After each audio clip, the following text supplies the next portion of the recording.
Thank you. All right, the special India Planning Commission meeting is now called to order. Can we please get roll call? Commissioner Isiano, Here. Commissioner Fajardo, Here. Commissioner Lopez, Here. Vice Chairperson Franz, Here. Chairperson Rodriguez Seja. Here. Okay, now we will do our Pledge of Allegiance. Commissioner Lopez, will you lead us?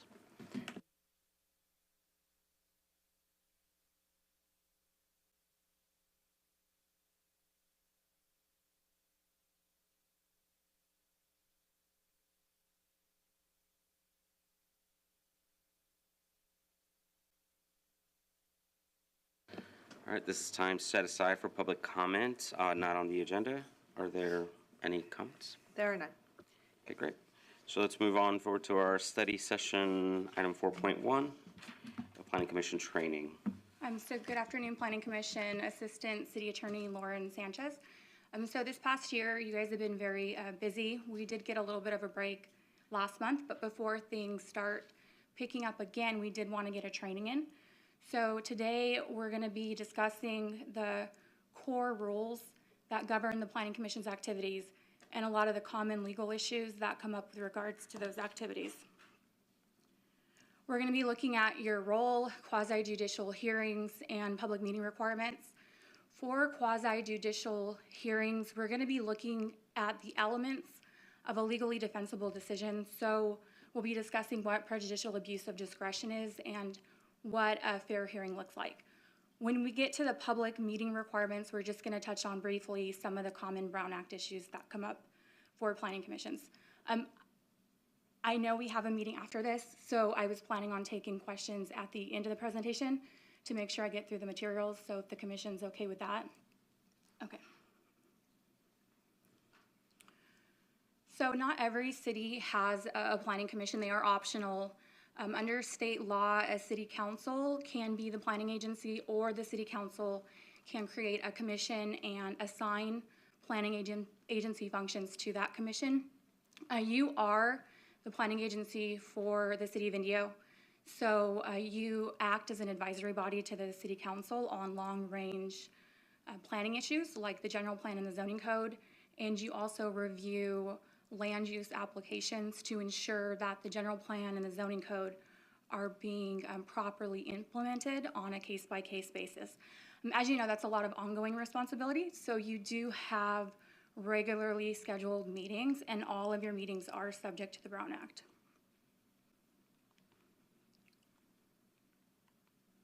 Okay. So per the municipal code, these are your duties. You review, revise, and you implement the general plan. You review the city's CIP program for consistency with the general plan. You act as the city's planning agency, which can include project approvals or zoning code updates. You advise the city council on historic preservation matters, and you perform any other duties that the city council asks you to perform. And you also have the authority to establish your own rules and procedures. Other planning commissions have their own bylaws. Some of them have their own bylaws. This planning commission doesn't. You guys generally default to the city council's meeting rules. If at any point the planning commission found that it would be beneficial or appropriate for you to have your own bylaws, we could do that. We could drop bylaws. They would just have to be consistent with the municipal code and other state laws. So if it's not on this list and the city council doesn't otherwise ask you to do it, it is not within your purview. Your purview is planning and zoning. The city has something called police powers, and police powers generally mean a government's right to place controls over individual behavior and the use of property to promote the public health, safety, and welfare.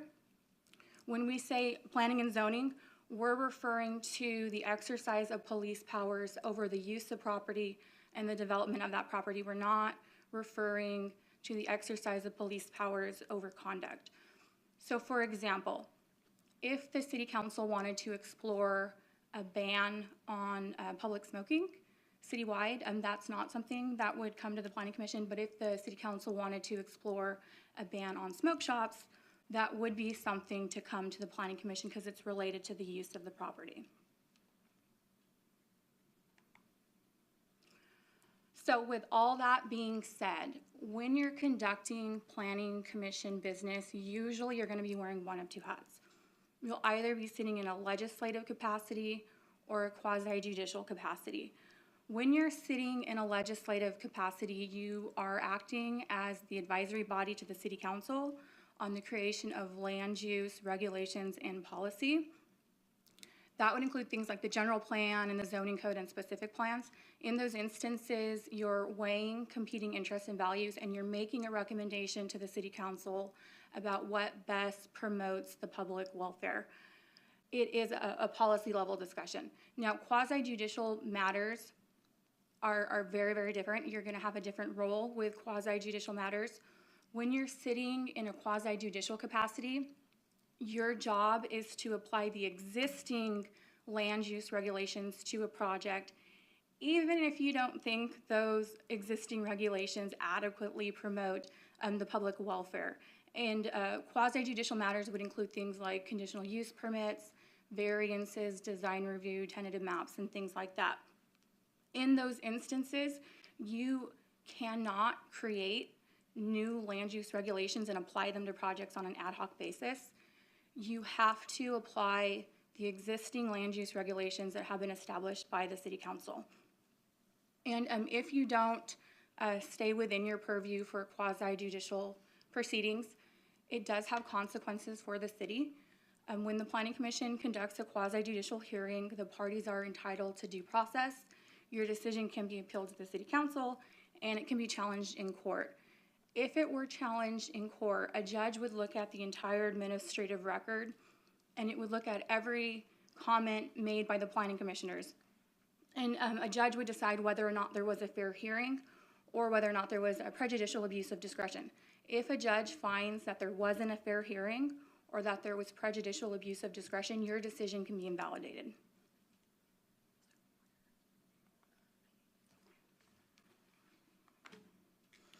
So what is prejudicial abuse of discretion? Well, a judge is going to really look at three things. First, the judge is going to see if the Planning Commission proceeded in the manner required by law.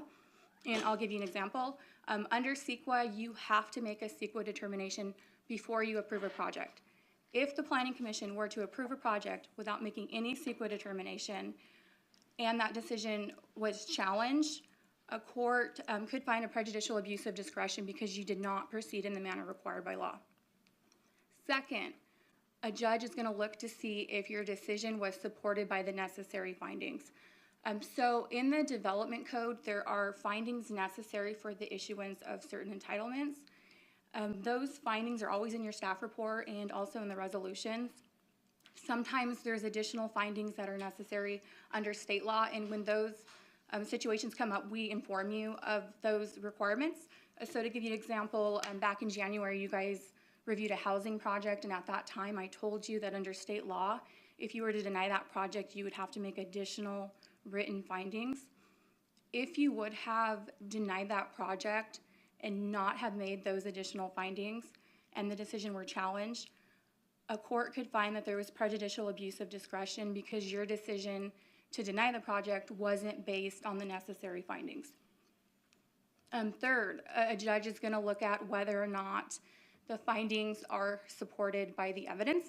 And this is really the issue that comes up most frequently, in my opinion, at Planning Commission meetings generally. Evidence means facts and reasonable assumptions predicated on those facts. It can be information provided by staff in the staff reports or in the presentation. It can be information provided by the applicant or members of the public, and it can be information contained in documents that are incorporated into the record. Evidence does not include feelings, and it doesn't include unsubstantiated narrative, argument, or speculation, and it doesn't include facts that are clearly erroneous. And I'll give you a hypothetical.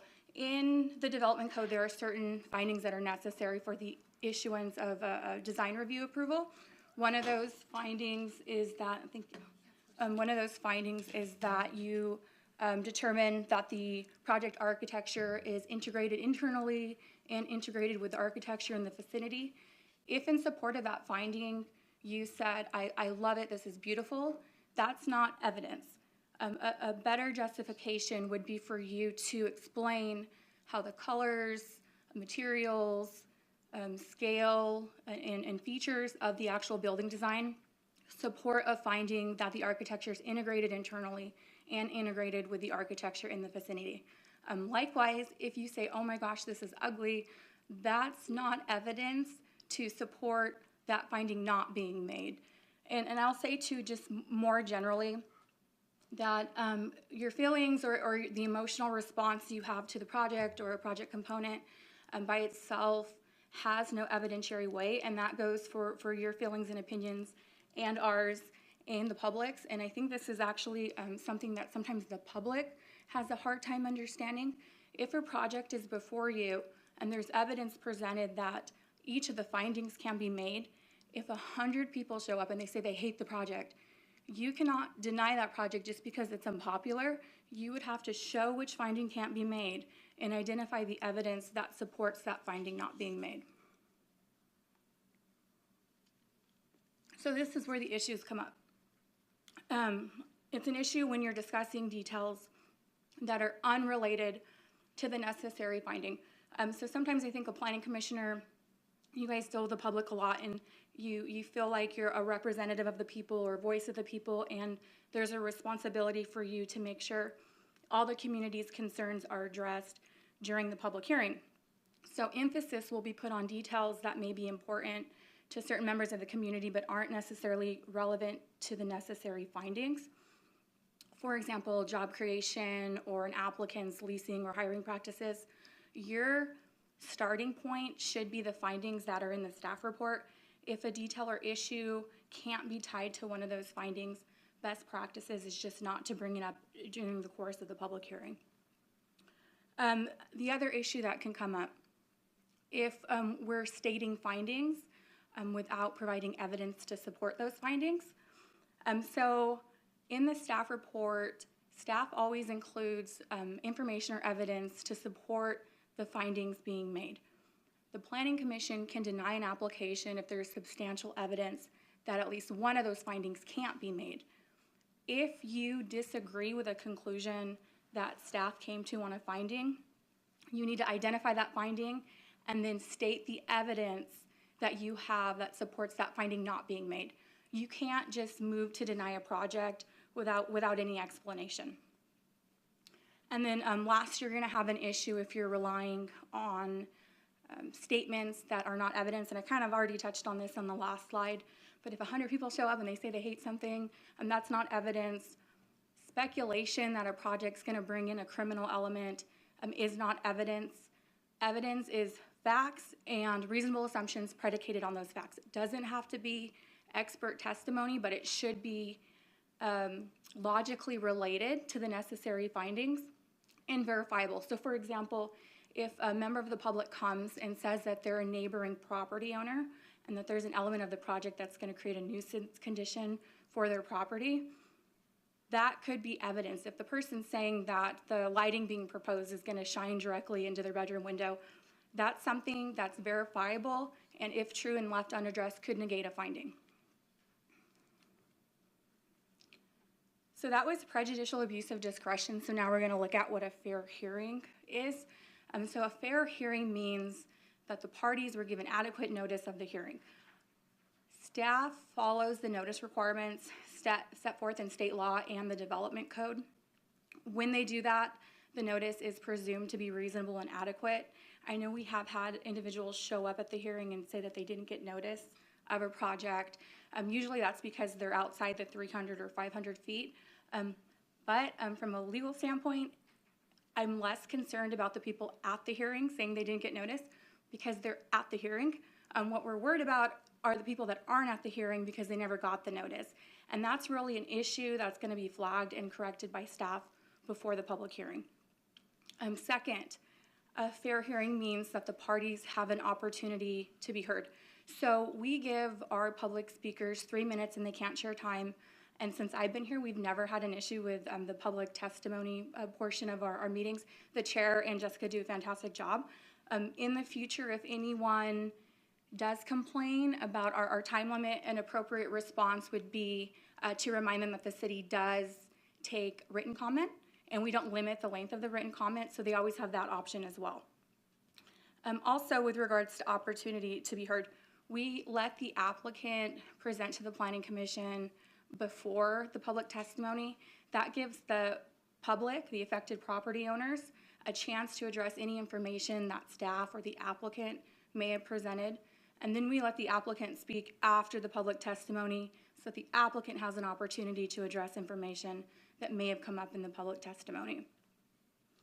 And then third on the slide, fair hearing means that the decision makers are unbiased. So bias doesn't just mean financial interest, it can also be non-financial interests, personal relationships, or really any circumstances that could cause a commissioner to have a closed mind with regards to the facts that are going to be presented. And if you have a bias, financial or non-financial, you have to disqualify yourself and you can't participate in that item. Okay, so these are the issues that are going to come up with the opportunity to be heard. So opportunity to be heard means that your decision makers are actually listening. So the commissioners shouldn't be distracted on your phone, having sidebar discussions, getting up and down from the dais. This commission's really good about this, but continue to be mindful of that. If you are distracted during a public hearing, that could be grounds to invalidate a decision. Also, with regards to the opportunity to be heard. Opportunity to be heard means that the individuals have a meaningful opportunity to address information that the commissioners may have and may be relying upon when making their decision. And this means that you have to be mindful of ex-parte communications. So when you engage in a material or substantive communication or observation outside of a hearing and it relates to the merits of that hearing, that is an ex-parte communication. And I'll give you an example of that. So if you have a property owner near the project that reaches out to you before the hearing to tell you that the project is going to create a nuisance, that is an ex-parte communication. The applicant doesn't know you have that information, so the applicant doesn't have an opportunity to address it during the public hearing. Also, if you have an applicant that reaches out to you before the meeting and you have discussions with the applicant, the affected property owners don't know you have that information, so they don't have an opportunity to address it during public testimony. It creates a serious, indefensible due process issue. So best practices is just to try to avoid ex-parte communications. That being said, if you do receive an ex-parte communication, that by itself won't invalidate your decision. What's going to invalidate a decision is if you received an ex-parte communication and you didn't disclose it. So you should be disclosing the ex-parte communication and the substance of the information received at the beginning of the public hearing item so that the applicant and the affected property owners have an opportunity to address it during the public hearing.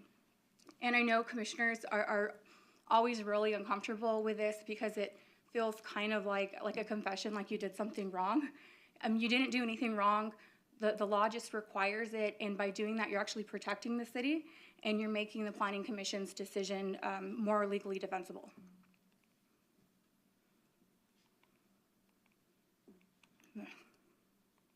Okay, there we go. So again, if you have a financial or non-financial interest, you can't participate in a decision, you have to recuse yourself. When you recuse yourself, you need to identify the conflict, the interest, and announce your recusal and then leave the room. I know commissioners sometimes are a little bit uncomfortable providing sufficient detail regarding that interest, but if when disclosing the interest, the explanation is just so vague that a reasonable person wouldn't be able to understand the nature of the conflict, it's problematic. It doesn't matter if you recuse yourself and leave the room. If you didn't provide sufficient detail regarding the conflict, the FPPC can still penalize you or discipline you for an inadequate disclosure.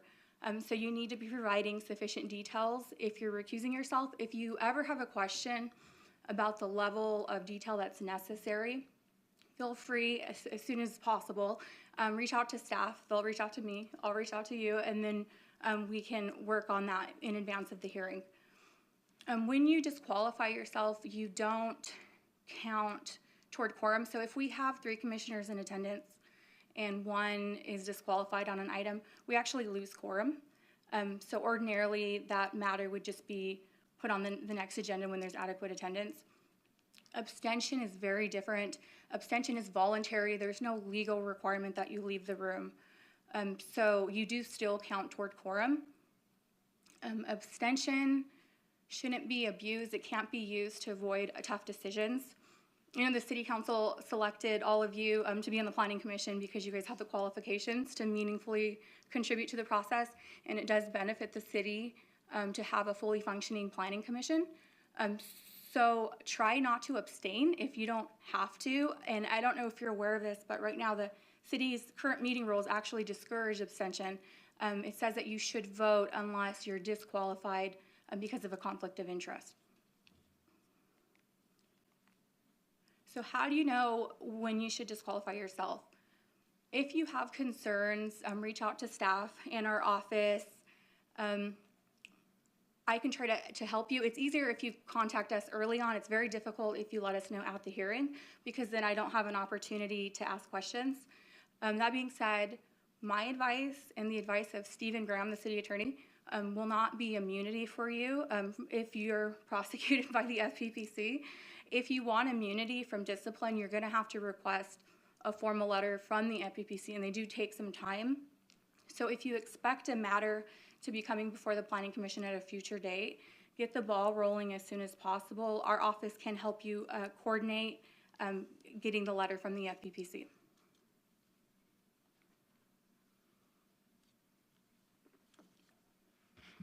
Okay, so now we're going to talk about the most common financial conflict of interest that commissioners deal with, and that's your real property interest near a project site.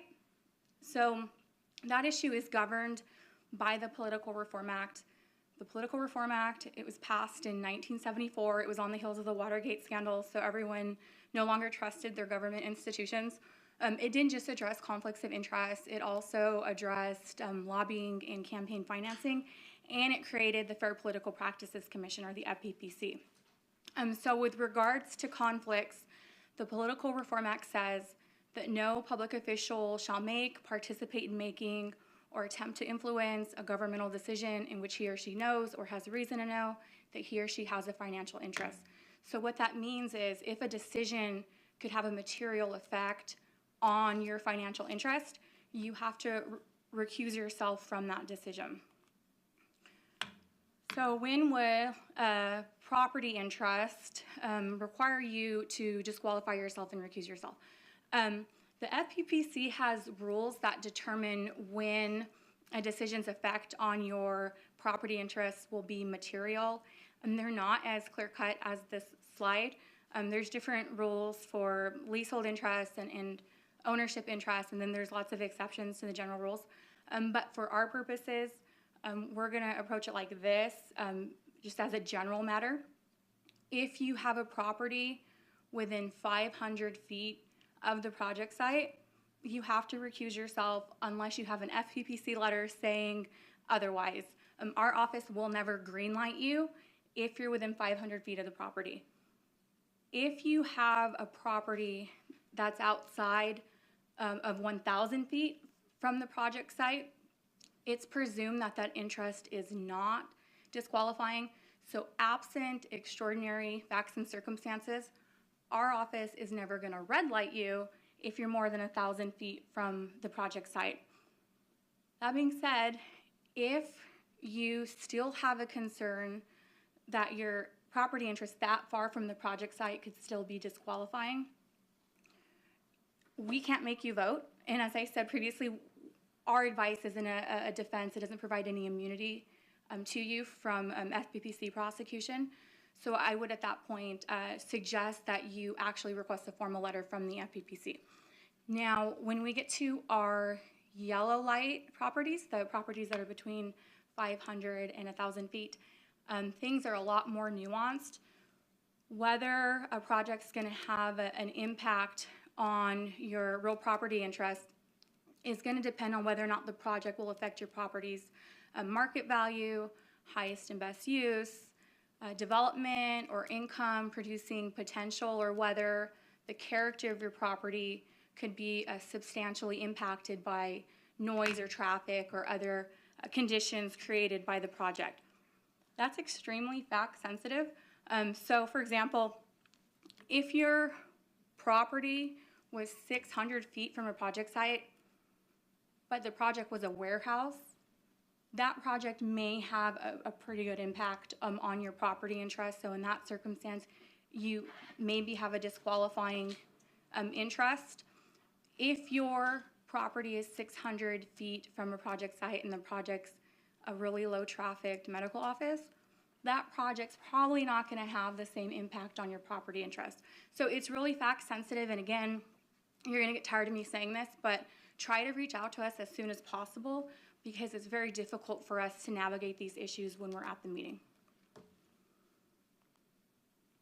Okay, so we just discussed the Political Reform Act.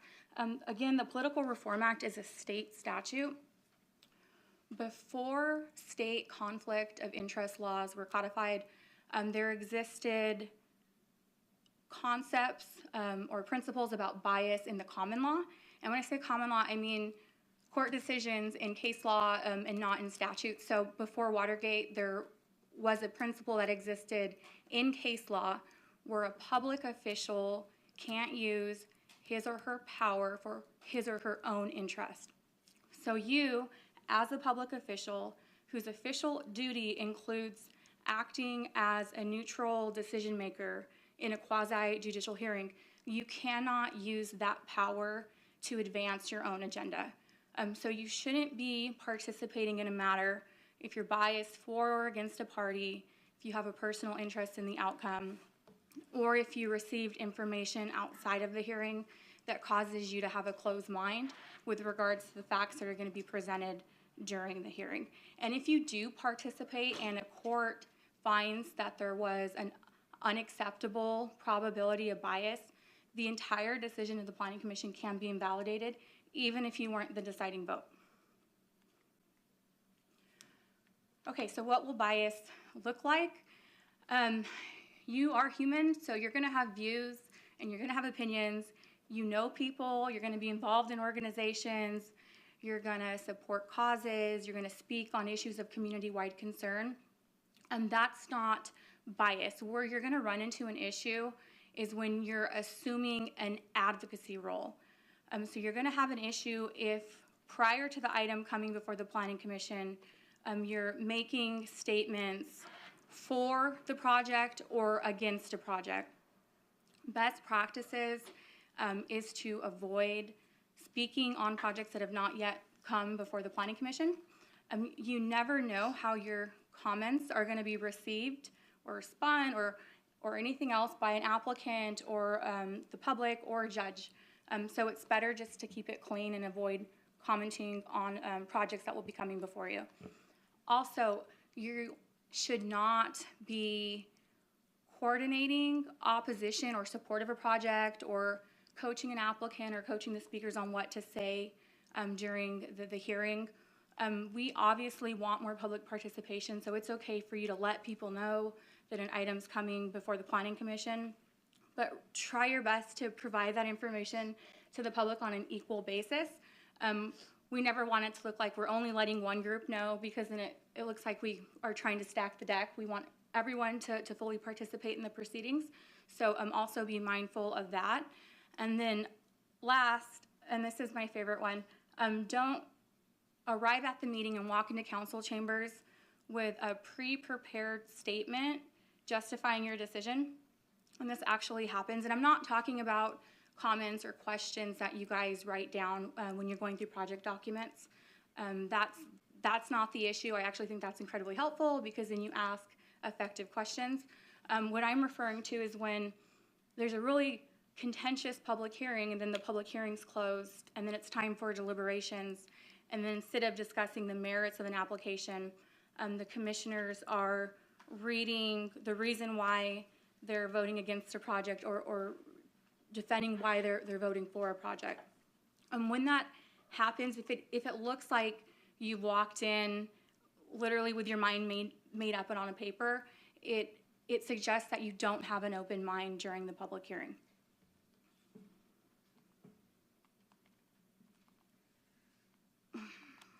Give me 1 second. There we go. Okay, so now we're on public meeting requirements. So all your meetings are subject to the Brown Act. The Brown Act is the state's open meeting law. Back in the 1950s, newspapers began reporting on secret meetings of government agencies.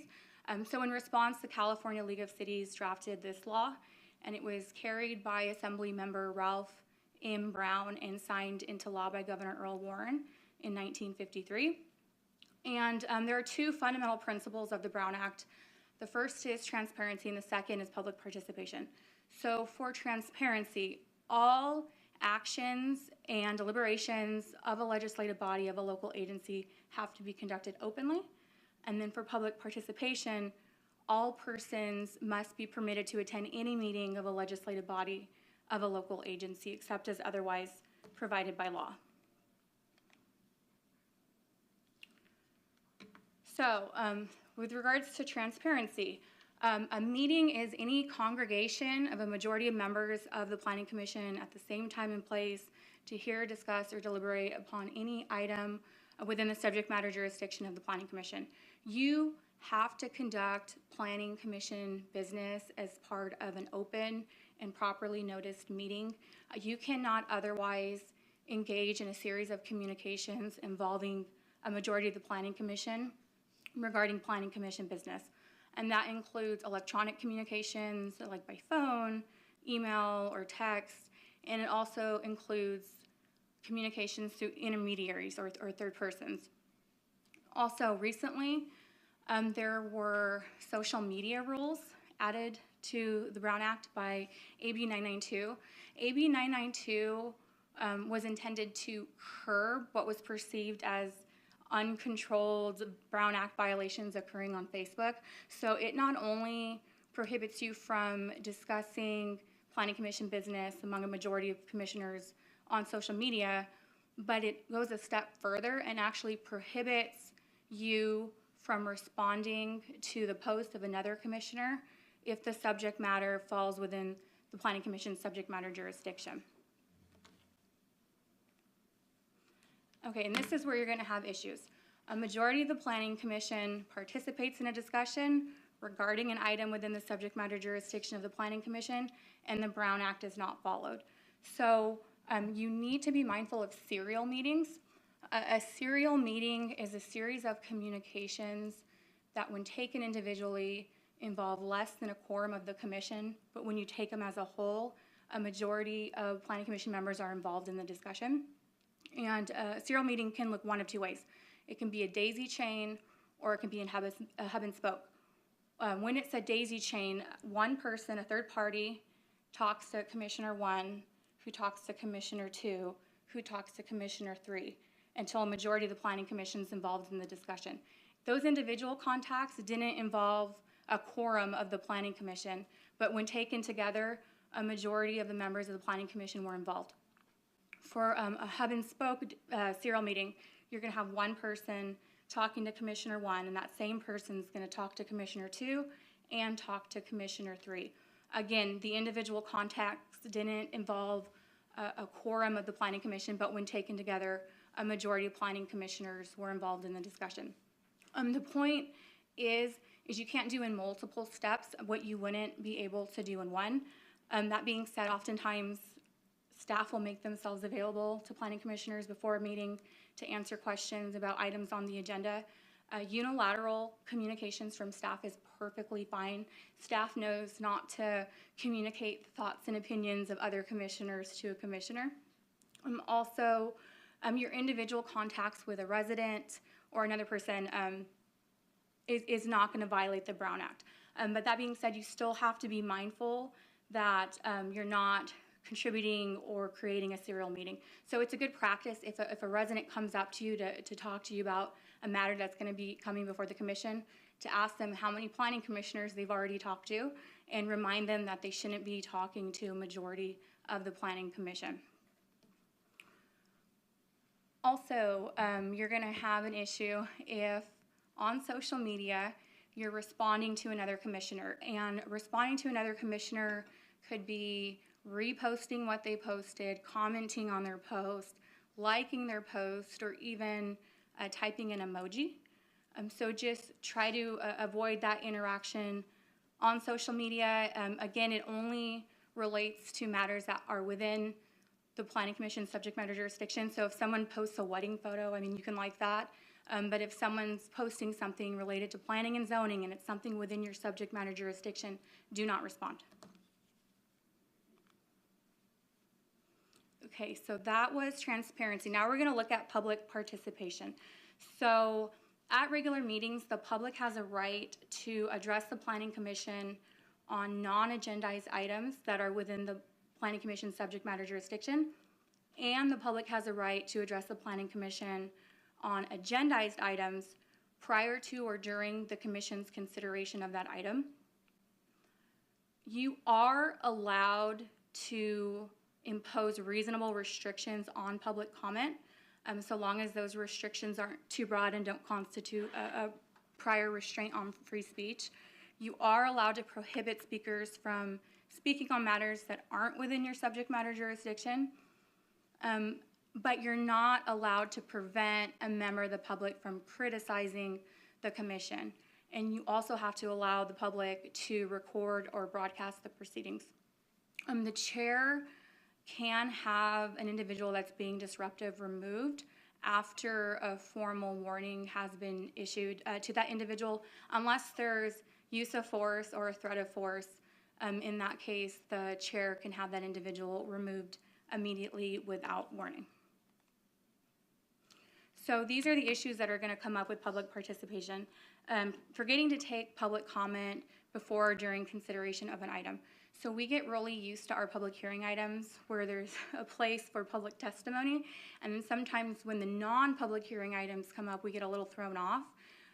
For those non-public hearing items, like discussion items, you still have to take public comment. So a good place for that's probably between staff's presentation and then the commission's full deliberation and robust discussion on that item. But don't forget to take public comment on your non-public hearing items. Also, don't discuss matters that aren't on the agenda. If something's not on the agenda, the public has no notice that you're going to discuss it. So you need to make sure that you're only discussing agendized items, and be really careful about how those items are agendized to make sure you're not veering off topic.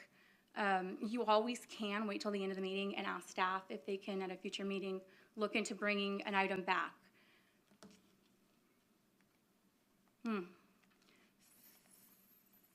Okay, there we go.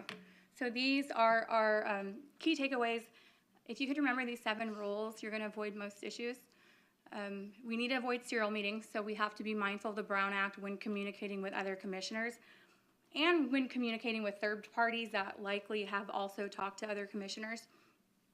Don't express opinions on applications before public hearings, and that goes for opinions in opposition or in support. Listen attentively during the public hearing. Disclose ex parte communications at the beginning of the public hearing item. If you guys do decide to create your own bylaws, this is something you could always include in the public hearing procedure, just so there is a placeholder for it. And by making it a routine, it kind of normalizes it, and then it becomes a little bit more comfortable. Also, focus on the findings necessary to support the approval or disapproval of an entitlement. Try not to go off topic. Don't abstain on a matter if you don't have to.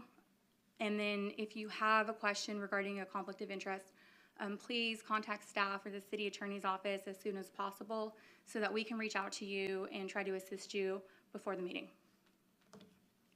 So with that, are there any questions?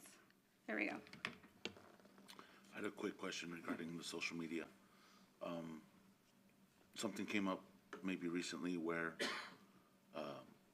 one of us shared something that had already passed and has been built and was just announcing that applications for this affordable housing project were being taken, or a wait list was being formed. And I shared that. Is that acceptable, being that it's not something that's pending decision or deliberation? It's going to come down to whether or not that item, the original post, would be something that's within your subject matter jurisdiction. And without seeing it, I don't know. It was something that we reviewed like 2 years ago and recommended for approval. And it was more of a just an opportunity to share that interest list was forming. Well, I would say that it would fall within potentially planning and zoning, but it's not related to a project entitlement application. You're talking about rental application opportunities. So arguably, that wouldn't necessarily be something that was within your subject matter jurisdiction. Okay. To add to that, what if it's a developer that has multiple projects in the city? What Kendra mentioned, if the post was by a developer that has multiple projects in the city, and I think what she's getting to, and it's a good point, is that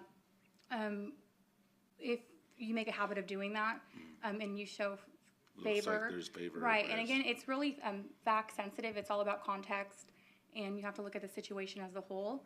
That's why, if you ask me, I'm always just gonna give you the how to be cautious response so that it's not an issue.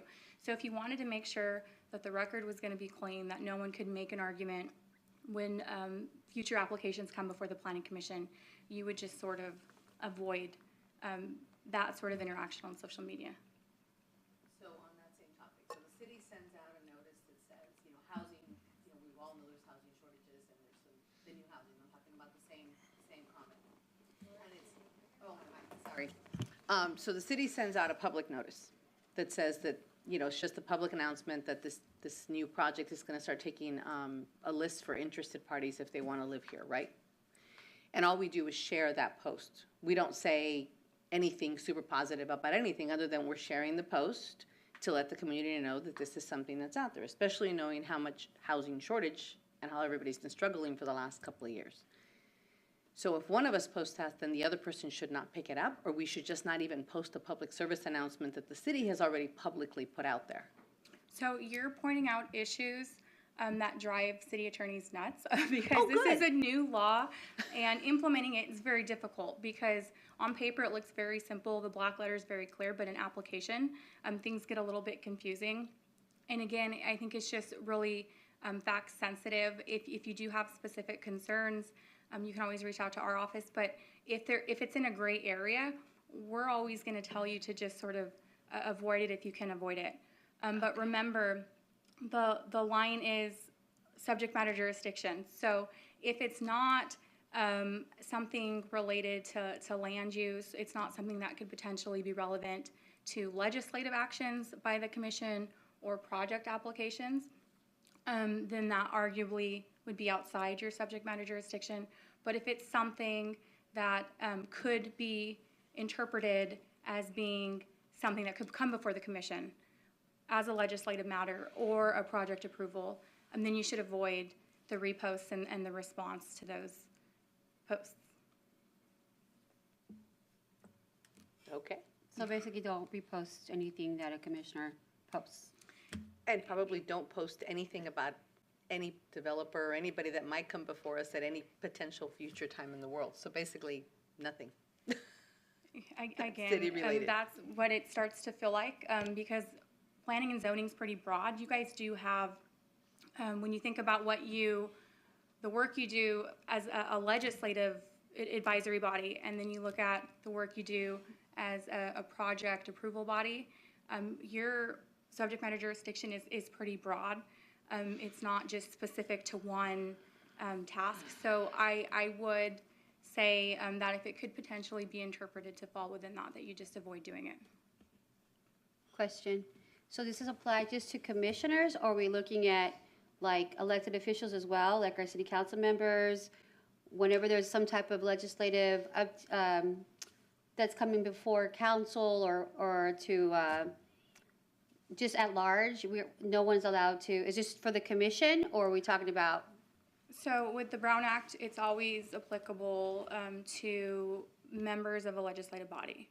So, and then again, it comes down to just the interpretation and the facts surrounding the post. And again, this is not something that city attorneys really like advising on, because it is a new law and the implementation of it is not clean and clear cut.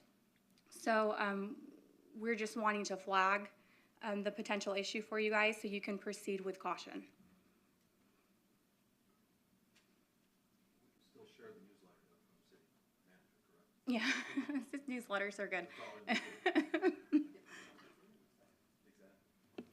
I have a question going back to our role and the distinction between the legislative side and the quasi judicial. So I guess my question is about existing or changing existing land use regulations for improving public welfare. Does that happen as a review of the general plan? So if as we're like exploring projects, we're saying, well, maybe there is something in the land use code now that we want to explore. Is that when does that happen? When do we bring this up to you all and to the city council? So I would use an example, the commission's approach to storage facilities. You guys were very good about making sure the rules were applied to the applications that came before the commission, and you separated the need for a legislative review of our development code from those public hearings. I never heard anyone say, I don't want to approve this because I don't agree with, what's in the development code. So that would be an example of that. So you apply the existing regulations to the project. If you feel there's a need to potentially revisit those existing regulations because you don't feel they adequately promote the public health, safety, and welfare, then that's when, like the public storage or the self-storage items, you're able to move that forward so that you can go get direction from the city council, and then it can come back to the commission for review. So a follow-up to that, I'm using the storage facility. I think part of the conversations that we were having was really about impact to the income generating opportunities for different types of projects. It wasn't specifically related to public health. And so I'm curious what the distinction there and like how you use, the storage facility and then maybe any other sort of consideration. So the public welfare term can lend itself to differing interpretations, and that could include more economic, what we would consider more economic impacts on a community. So it still falls within that public health, safety, and welfare bucket. Okay, thank you. That's good to know. I have an easy one, I think. All the years that I've been up here, I've never heard anyone say that we could have our own bylaws, right? I think this is the first time I've heard that, or I missed it. What would be the benefit or non-benefit for us to do that? Since all these years we haven't had any, what would be the rationale to even consider it now? So the city council's rules of procedure, they do have special rules for quasi-judicial matters. Most of the time, that's more or less tailored to appeals that they could be hearing. Sometimes planning commissions want maybe a more simplified or more direct set of rules that can relate or be applied more easily to the types of public hearings that come before a planning commission. Also, too, like I mentioned with the ex-parte communications, if it's really uncomfortable for commissioners to just sort of put everything out there at the top of the public hearing item, when it's put in the bylaws of a commission, it becomes more common practice and it doesn't feel as uncomfortable, and it just better protects the city. So you could do those sorts of safeguards because you want to have a clean record, because if it does go to the city council, you want the record to be clean for the city council. So you do have the opportunity to put in those additional procedural safeguards to make sure that our public hearings are running smoothly. And also too, sometimes commissions, I'm just thinking of an issue that's unique to commissions and committees and boards that the city council doesn't necessarily deal with. Sometimes a member of a commission or a board or a committee will want to make a comment at the city council meeting. Well, if you don't have like a process on giving someone the authority to do that, or whether or not you allow someone to speak on behalf of the commission, that's something that commissions, boards, and committees can include in their bylaws. So there are also sort of special issues that come up when you're a lower body and you're not a city council.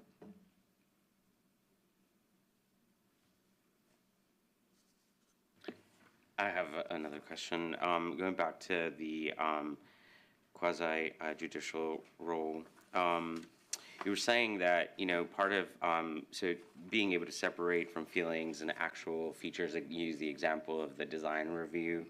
I'm curious how that differs, because, you know, you're saying you want to come here with an open mind and not have made a prior decision. So let's say I'm setting up a meeting with Kendra and I have all of these questions of all of the different justifications that were done. How do I keep that balance coming in? Like, is it necessary for me to come and have those questions answered prior to the call and then come, or can I make those questions about just sort of the justifications and how it meets the general plan? And I don't know if I formulated my question correctly, but I guess I just want to understand what the best practice is about doing an in-depth review of something that's on the agenda, with, you know, thoughtful questions and not necessarily having like a biased. Yeah, I think if you're trying to be thorough or trying to better understand the application of certain standards or regulations that we have, I think that it would be appropriate for you to follow up on those sorts of things so that you understand the rules and the process. With the bias, where it becomes an issue is if you kind of already have the conclusion you want to get to and you're just using that as a way to get to that, and that's where you're going to have a problem, is where you already know the conclusion you want to arrive at.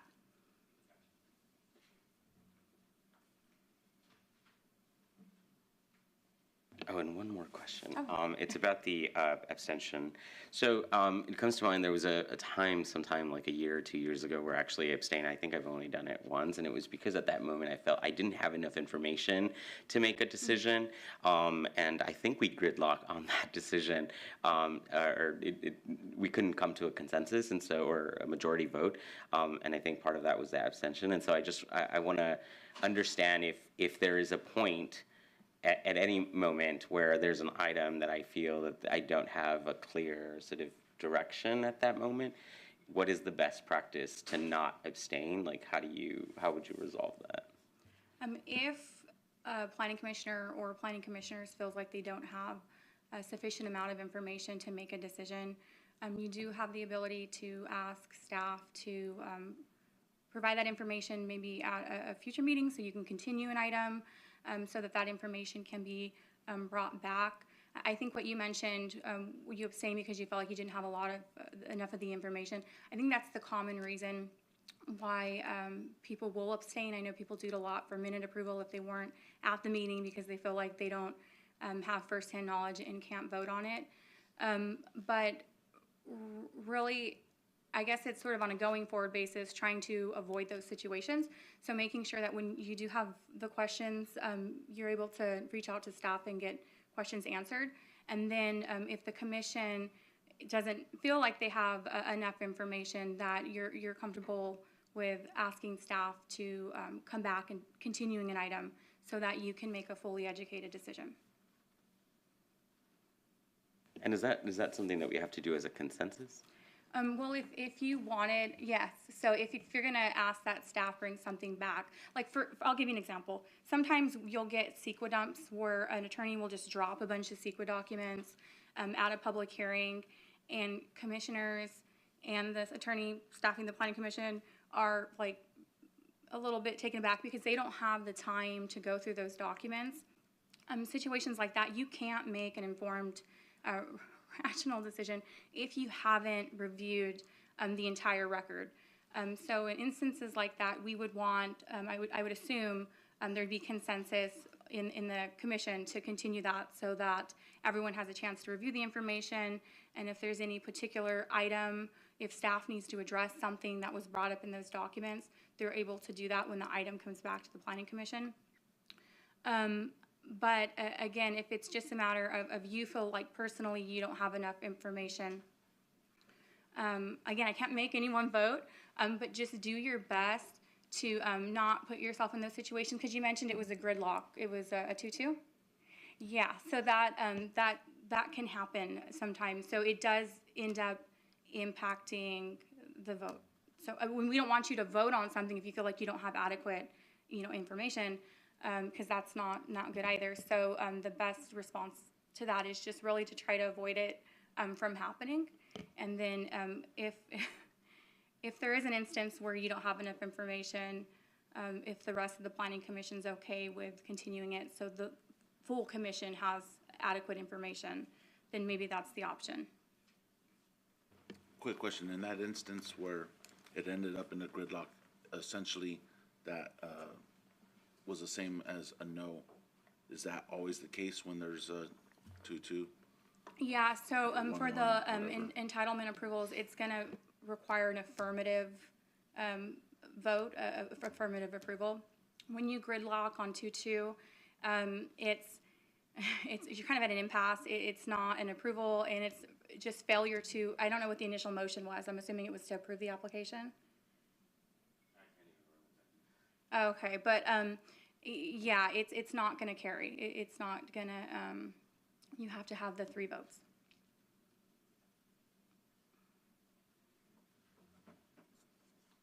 I have a question. Going back to the criticism, you said that we're not allowed to have criticism? You can't prevent the public, like if someone shows up at the podium and they criticize me, like I can't say, hey, like, I don't want to hear that. And the commission really can't do that either. So if someone comes and they don't like the decision you made at the last hearing, so they really want to let you have it, you kind of just have to let them talk. You can't screen favorable and disfavorable comments. That goes for other commissioners too, right? Like, they can't, like, post and criticize us for making a, say for instance, I don't like how Commissioner Franz voted. I can't go on social media and put her on blast and say how horrible she is. Yeah, you guys all have free speech rights in your private life and activities, so you can. Can't repost it either. Well, as long as You it's can't even not about like it. developer, Yes. then you're okay. I wanted to say just a couple things. First of all, I want to thank Lauren, our Assistant City Attorney, for putting this together. She did so at our request, and we thought it was a good time for the commission. You're going to have a lot more interesting, complex projects coming in front of you in the future, and they're going to the information that Lauren shared with you and the thoughts and ideas that she shared with you, I think are going to prepare you well. But I want to back up for a second. First of all, thank you, because each of you volunteers a significant amount of your time to provide support to the civic process in the city. So thank you for that. Unfortunately, that comes with all these issues that Lauren laid out for you and these responsibilities. And I'm going to paraphrase a couple things she said just to kind of put it in my terms. You are judges, and if you've ever seen on TV or been in front of a judge, hopefully if not for a bad reason, they are emotionless. They do not show emotions, and not showing emotions is very hard. Doing this 30 years, it's very hard not to show emotions, particularly if someone's criticizing you, attacking you, all the things. So, but you are judges, and being emotionless and in your engagements, I think is a strength for you, because it gives you the air of neutrality and thoughtful decision-making based on the facts, as Lauren expressed. As to reiterate, you don't have constituents. you're not elected. You are appointed by the city council. And your audience is very limited. And really it is, as Lauren said, to focus on the rules and regulations that have been adopted by the city council that many times you participate in helping to craft. So I think it's really important to remember that you don't represent anyone up there. And as Lauren said very well, for citizens who are sitting in the audience who are upset about something, they're expecting you to represent them, and that's not your job. There are other people that sit at this dais that is their job. So just, it's hard sometimes, and believe me, I can appreciate, I think you have one of the harder jobs in this governmental structure, because you have this decision-making authority, this decision-making role, but yet you don't have a lot of leeway. And then the last thing I wanted to share that I thought, Lauren, I wanted to reemphasize is that if we say something as staff as that's not a basis for consideration, or we try to steer you back the right way, please don't take it in any way that we're criticizing you or we're in any way calling into question your intent. We're trying to help, and we're not. And I know sometimes that can be uncomfortable, particularly in a public hearing setting. But whether it's myself or Kendra or Lauren trying to steer you back, please understand that we're only doing that to help you. And if there's a better way we can do it, please let us know, certainly. But our intent is to help, not in any way embarrass you or call into question your motivation. So, but we will sometimes have to do that, and we've done that before, and we will keep on doing that because that's part of our job. And sometimes it's going to be Lauren doing it, particularly if it's a true legal matter. Sometimes it'll be Kendra and I doing it, but always understand that we do it with purpose to help, not to hurt. So, thank you for thinking, and thank you again to Lauren. She spent a lot of time putting this together. And we hope that you got a lot out of it. You have a little bit more time before your 6 o'clock, so if there's more questions or discussion items, please feel free. But I just wanted to say thank you and also kind of emphasize those points.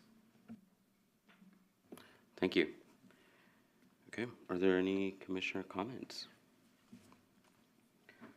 Well, we just want to thank you, Lauren, thank you to staff, and thank you, Kevin, for allowing us to participate in this and learn in this manner. I think this is a wonderful training for all of us to regroup, refresh. I think this is a good, for those that have been doing this for a while, it's a good refresher. For some of us that have not been doing it for a while, it's a good putting it right back in front of us, even though we might have seen it right when we came onto the commission. So we appreciate you putting this together for us, and yeah, thank you. And thank you for listening attentively and for the good questions. I appreciate it very much, because I did spend time putting it together, and I appreciate you listening to what's being said and asking quality questions with regards to the material that was presented. So thank you very, very much to the commission. Thank you. Okay, if there are no other commissioner comments, we will adjourn till about 30 minutes from now. Thank you.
wrestle with them a little bit.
All right, this meeting of the Indio Planning Commission is now called to order. Can we get roll call, please? Commissioner Isiano, Here. Commissioner Fajardo, Present. Commissioner Lopez, Present.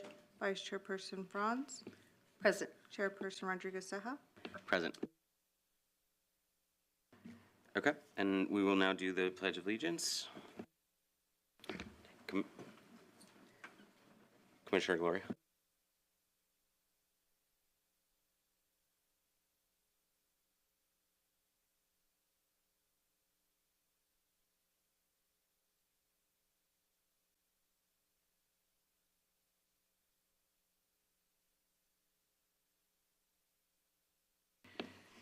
Okay, this is the moment in our agenda for public comments that are not on the agenda. Do we have any? There are none. Okay, great. We'll go ahead and move on to our minutes, adopting minutes for February 22nd. Motion to approve. Well, second. Can we please get roll call? Commissioner Isiano, Yes. Commissioner Fajardo, Yes. Commissioner Lopez, Yes. Vice Chairperson Franz, Yes. Chairperson Rodriguez Seja. Yes. Motion carries. Thank you. Let's move on to our public hearing items. Public hearing item 5.1, resolution number 2051. Do we have a staff report? Good afternoon, Commissioners. My name is Kendra Reef. I'm the Principal Planner. I'm going to be presenting cruising cones tonight. The applicant for the proposed project is Cruising Cones LLC. The parcel has a land use designation of Workplace Employment District under the 2040 General Plan and is zoned manufacturing under the Indio Municipal Code. Under the Indio Municipal Code, indoor storage uses are permitted uses in the manufacturing zone. The proposed project will consist of a 10-unit indoor vehicle storage facility on approximately 0.46 acres. The project site is located on a vacant lot south of Commerce Street and between Enterprise Way and Van Buren Street at parcel number 612-110-041.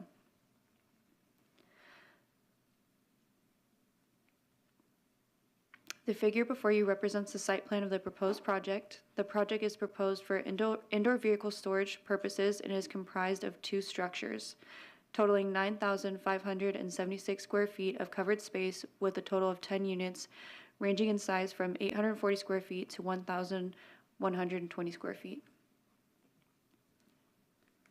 Oops.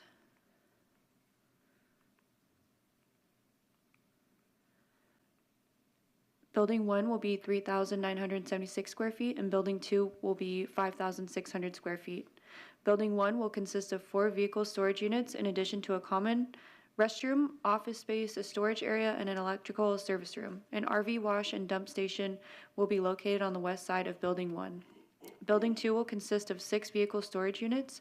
The 2 steel storage buildings will be placed facing each other and will be separated by a 68-foot wide driveway aisle.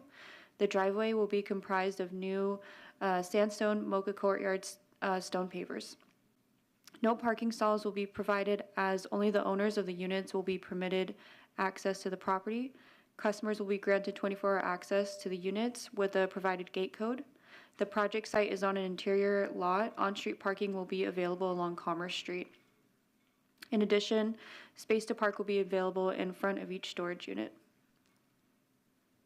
The main entry access to the proposed development will be provided via Commerce Street through an automated sliding wrought iron gate into a 28-foot wide drive aisle. The site plan shows one driveway from Commerce Street, which will be utilized as the ingress slash egress to the project. The proposed project will contain 2 steel indoor storage facilities that will not exceed 20 feet in height from the finished grade of the finished floor to the top of the parapet. The 2 storage buildings will be constructed out of steel and will contain white 12 by 14 foot roll-up garage doors. Materials will include insulated wall panels with an adobe texture finish, a black metal finish on the gate, and white exterior paint on the roll-up doors for the storage buildings. The applicant has submitted a conceptual landscape plan for the project. The proposed conceptual landscape plan shows landscape on all setbacks with drought-tolerant landscaping such as Palo Verde trees, male fruitless medjool palms, and the Texas sodal. The proposed project is compliant with General Plan 2040 and the Indio Municipal Code zoning regulations. The proposed project is exempt from CEQA environmental review pursuant to Section 15332 infill of the California Environmental Quality Act guidelines. With application of relevant conditions of approval, the project can be approved. Conditions of approval are binding and must be adhered to. I'm available for questions, and the applicant is online and is available for questions as well. Thank you, Kendra. Do we have any questions? Oh, can we take a recess, a quick recess? I have a question. Okay, do I? All right, thank you.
Okay, we're back. Do any commissioners have any questions for staff? Okay, thank you. I have one question. When I look at these plans, I don't see, is this gonna be air conditioned? Where's the equipment going, or is each unit gonna have its own air conditioner inside, or not air conditioned? I don't see any mechanical room or where they're putting, that kind of equipment. I don't believe that the units are gonna be, air conditioned. Okay. I And guess they we will be for sale, for the owners. Okay, so if they're for sale, then the owners could then modify them after the fact. So is there gonna be any type of, A follow-up, yeah, like how to, if they were to make any modifications that are not on the existing site plan, they would then have to come in and get, building permits to address any, structural changes. all right, thank you. Any other questions? Okay, I will now open the public hearing. The applicant is welcome to make a presentation. The applicant is not showing to be online. Okay. Are there any members of the public who wish to provide public comment on this item?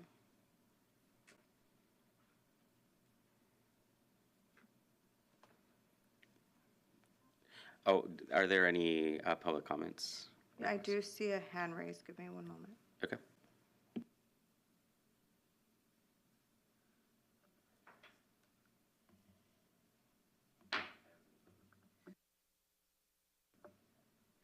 Okay, Jay Hardman, you are allowed to speak. You have 3 minutes. Yes, hello. I'm one of the owners of the company that is doing the project. And we do have an electrical room on the plans. And we had hoped to put some kind of air conditioning units on the roof, and the parapet would cover that from view.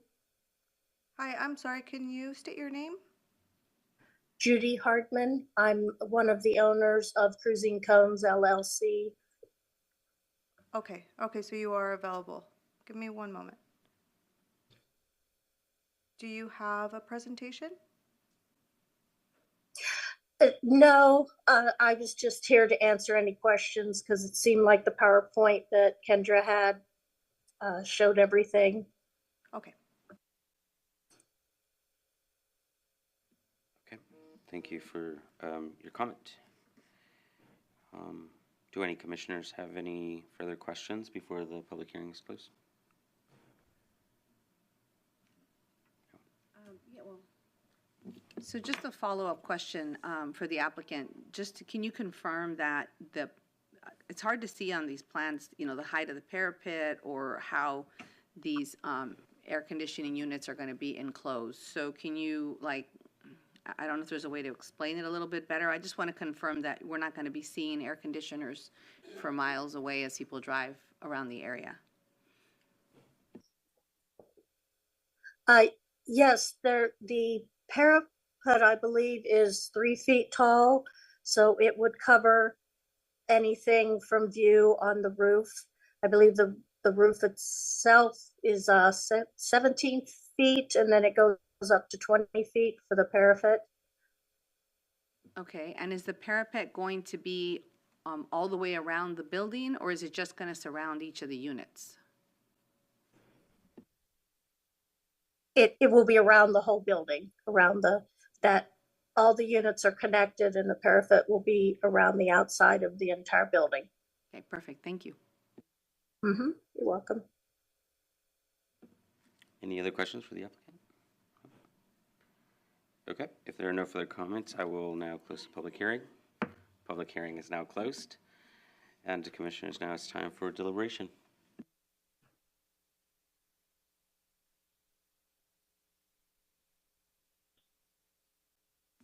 So I just have one more question. This is a zero lot line, right? So there's going to be no landscaping along the sides, and the walls are just going to be just masonry walls for 20 feet or 17 feet. They did submit their landscape plan, which complies with all of our setbacks. I don't know if that answers your question. So on the report I have, I don't, let me see, did I miss the landscape plan? Well, I see a little bit here. So the landscape is just in the front of the building, but there's nothing along the edges, so they are just gonna be bare walls. Yes, I believe so. So has any discussion been taken place if there's gonna be any kind of graffiti, I don't know, what do you call it? Yeah, abatement, or what are they gonna do so that these don't become just basically canvases?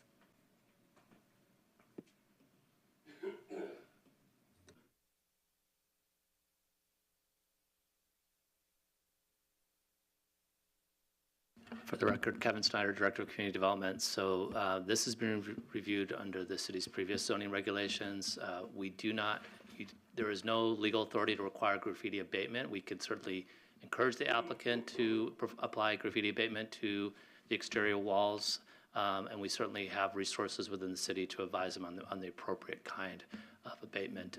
But there is no regulatory authority to require that. You certainly, as a planning commission, can recommend it, and the applicant may voluntarily decide to do that. Certainly, it's an avoidance opportunity for them to not have to go back if they do apply the graffiti abatement treatment, to not have to go back and deal with painted wall structures, damage that can result from that. So it's certainly a good operational decision, but not within the regulatory authority of the Planning Commission to require. So to do that, we would have to reopen the public hearing to hear from the applicant, correct? That is correct. Thank you. Okay, we will reopen the public hearing comment so we can hear from the applicant.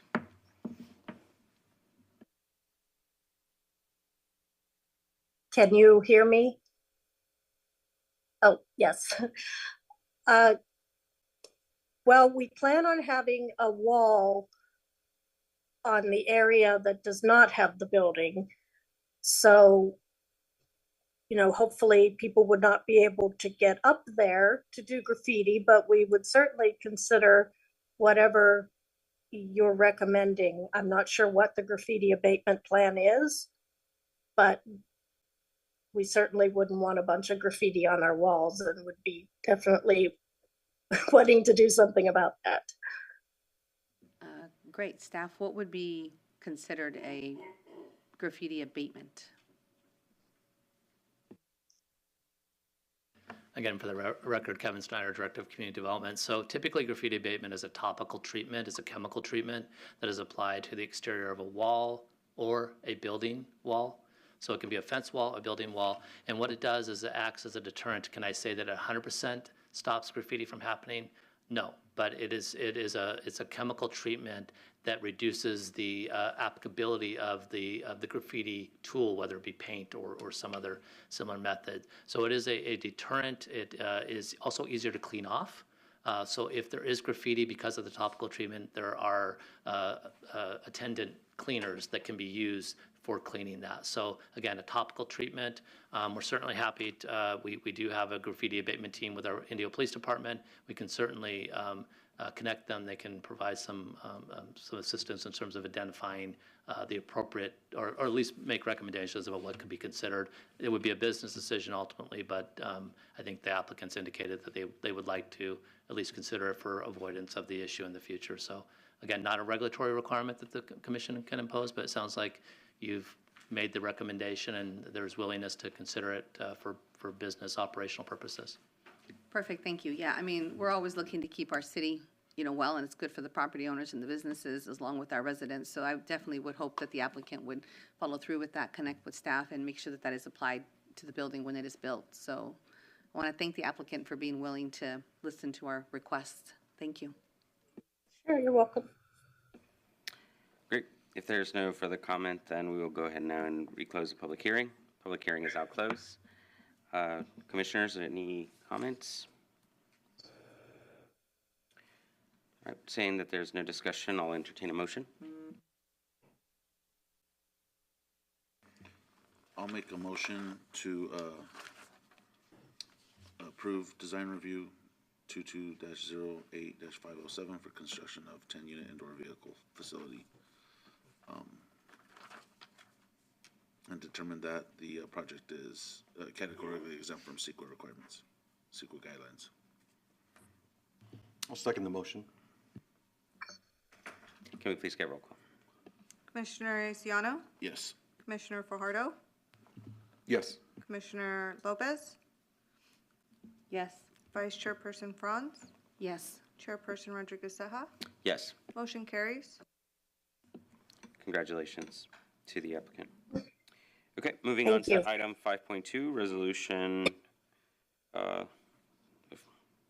commission conditionally approving a design review for the expansion of a parking and storage area. Do we have a staff report?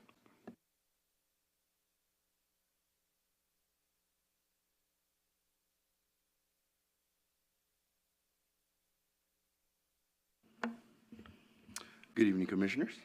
I'm Nicholas Huitron, Planning Technician 1 with the Community Development Department.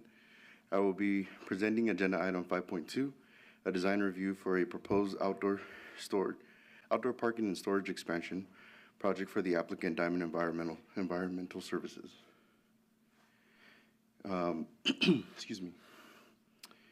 The project site is located at Assessor Parcel Number 603-040-007, located at 84235 Cabazon Road, which is southwest of Cabazon Road and northwest of Cabazon Center Drive. The proposed project was reviewed under the City of Indio Unified Development Code and is within the heavy industrial zoning designation. The project proposes the addition of outdoor storage and parking over a vacant lot adjacent to the existing building and outdoor storage, totaling 44,431.2 square feet. The proposed expansion will be screened using masonry block wall with landscaping within the 20-foot setback that will include drought-resistant trees and shrubs. The proposed project is consistent with the land use designation of the Workplace Employment District as defined in the City of Indio's General Plan 2040.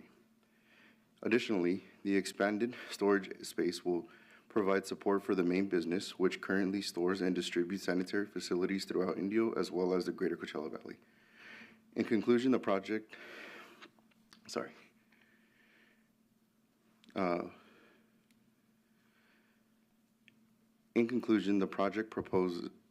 the proposed project is complying with the City of Indio's General Plan 2040 as well as the City of Indio Unified Development Code. The proposed project is also exempt from the California Environmental Quality Act environmental review pursuant to Section 15301 existing facilities of the California Environmental Quality Act guidelines. With the application of relevant conditions of approval, the project can be approved. Please understand that conditions of approval are binding and must be adhered to. Staff recommends the adoption of a resolution number 2054, a resolution of the Planning Commission of the City of Indio, Indio, California, conditionally approving the design review DR 22-11-513 for the expansion of a parking and storage area on a vacant portion of a 4.05 acre lot located southwest of Cabazon Avenue and northwest of Cabazon Center Drive. Finding the project is exempt. Thank you. Thank you. Excuse me. Finding the project is exempt from the California Environmental Quality Act pursuant to CEQA Guidelines Section 15301. Staff is available for any questions the Commission may have, as well as a representative for the proposed project. Thank you for your time. Thank you. Do we have any questions from the commissioners for staff? Okay, we will now open the public hearing. And is the applicant here to make a presentation at this time?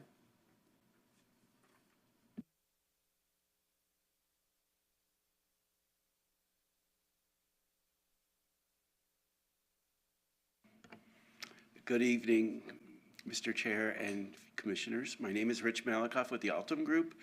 I'm working with Diamond Environmental on the storage area, expansion of their storage area over on Cabazon Road. We appreciate all the help from Kendra and Kevin and Nico, and we concur with the staff report. There is landscaping along the road frontage. I'm not sure if you have that. I recently just sent an email to both Kendra and Kevin. They might be able to pull that up. So we did provide landscaping significant amount of landscaping along with street frontage and on the northern edge of the project. Other than that, wanted to introduce our team. I've got Eric DeJong here. He's the owner of the property, and I've got our engineer here, Art Gardner, from SE Engineering. So other than that, unless you have any questions for me, we concur with the staff report. Thank you very much. Okay, and we have members of the public who would like to make testimony. We have Rich Malikoff. Oh, is that, no, thank you. We have also Eric DeJong.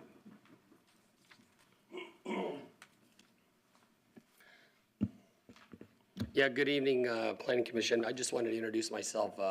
Eric DeYoung, and I'm the owner of the business, Diamond Environmental Services.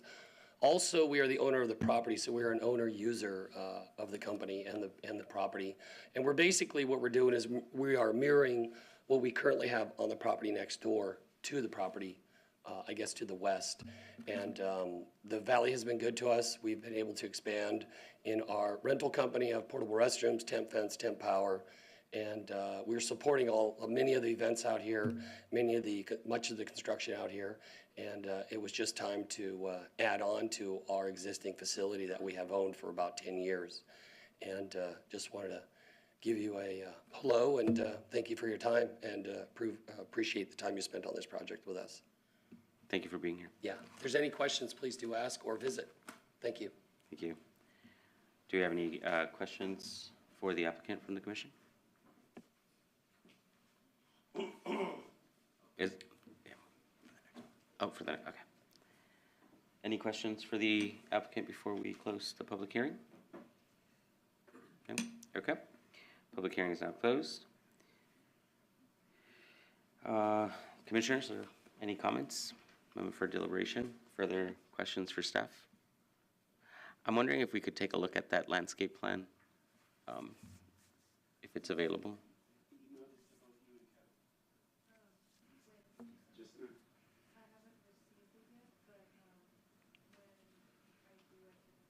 Share it with us. Okay.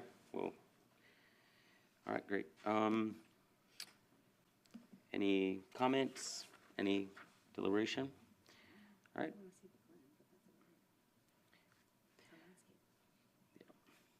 Saying that there are no comments, I will entertain a motion.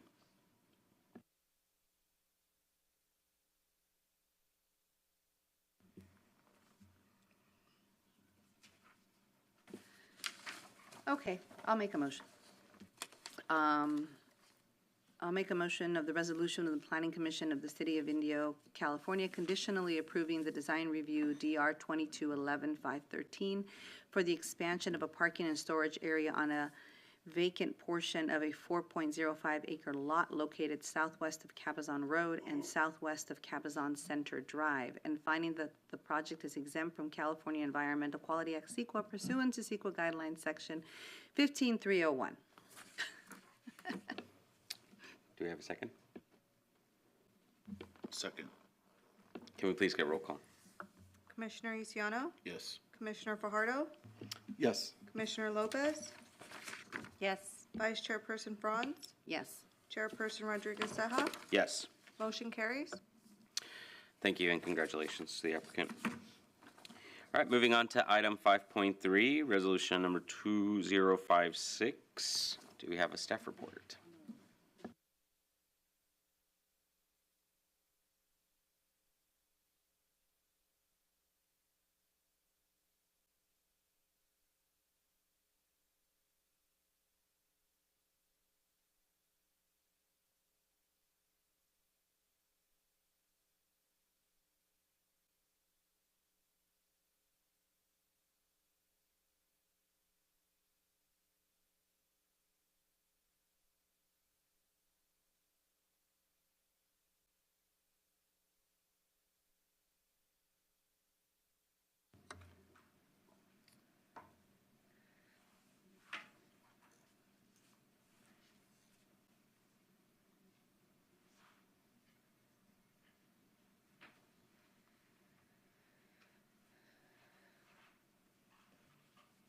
Okay, are you guys ready?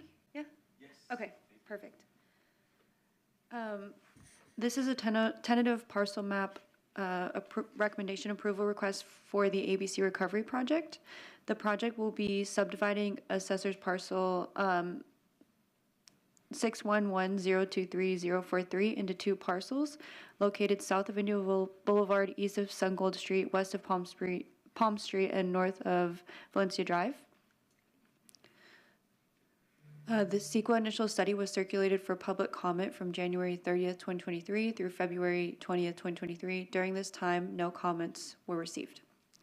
The expansion project was exempt from Planning Commission approval and City Council approval under state law. For reference, this is the site location.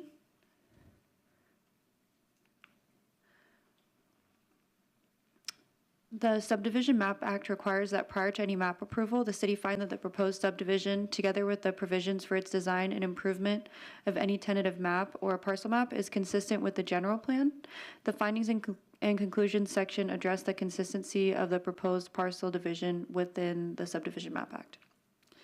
The Indio Municipal Code provides that the Planning Commission shall, upon recommending approval unequivocally or with requirements and conditions upon a tentative map to the City Council, make the necessary findings as required by the Subdivision Map Act.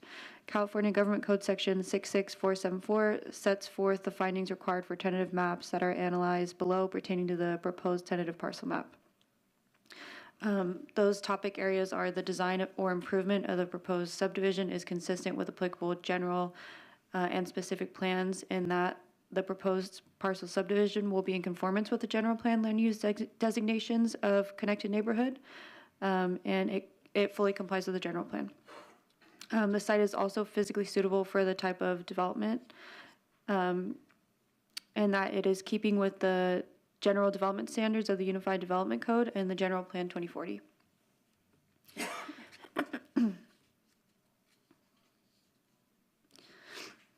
The project site has both a land use designation and a zoning designation of CN20. The CN20 calls for a range of intensities of housing units within a walkable neighborhood setting and for small-scale non-residential uses that may be incorporated in the form of live-work units and corner shops. The proposed parcel map is consistent with that. So just to kind of summarize everything, the proposed parcel subdivision is consistent with the general plan as it meets the CN land use designation and the CN20 zoning designation. The parcel subdivision will not conflict with easements acquired by the public at large for access through or use of property within the proposed parcel. Subdivision, as all such improvements will be constructed to be adequate for the project, and it will not cause substantial environmental damage or substantially avoidably injure fish, wildlife, or their habitat. The required conditions of approval ensure the project from being detrimental to the public health, safety, or welfare, and actually protect and promote the public health, safety, and welfare, and the conditions prevent material injury to properties or improvements in the vicinity. So again, the proposed project is compliant with the City of Indio General Plan 2040. It's compliant with the City of Indio Unified Development Code. It's compliant with the Subdivision Map Act. It was exempt from CEQA pursuant to CEQA Section 15315, minor land divisions. With the application of relevant conditions of approval, the project can be approved, and conditions of approval are binding and must be adhered to. Thank you. Are there any questions for staff from the commission? Kendra, will the applicant be giving us a little more background on the overall project? It's my understanding this is not going to be coming back to us at a later point for any sort of design review or anything like that. Are we going to get more sort of background on this particular project? You can get more background on the project, but what you're going to be voting on is specifically the parcel map for it. So they're expanding their services, and the applicant is here to discuss that, but for your decision-making purposes, it's only the parcel map. Yes, that's correct. Okay. Thank you. Okay. So we will go ahead, and if there are no other questions for staff, we'll open up the public hearing. Is the applicant here to make a presentation?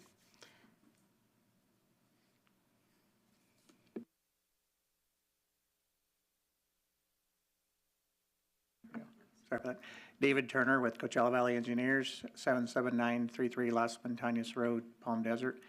Yeah, we're here to subdivide the parcel into the 2 parcels very similar to how it was back in 2003 when ABC originally did their first facility there.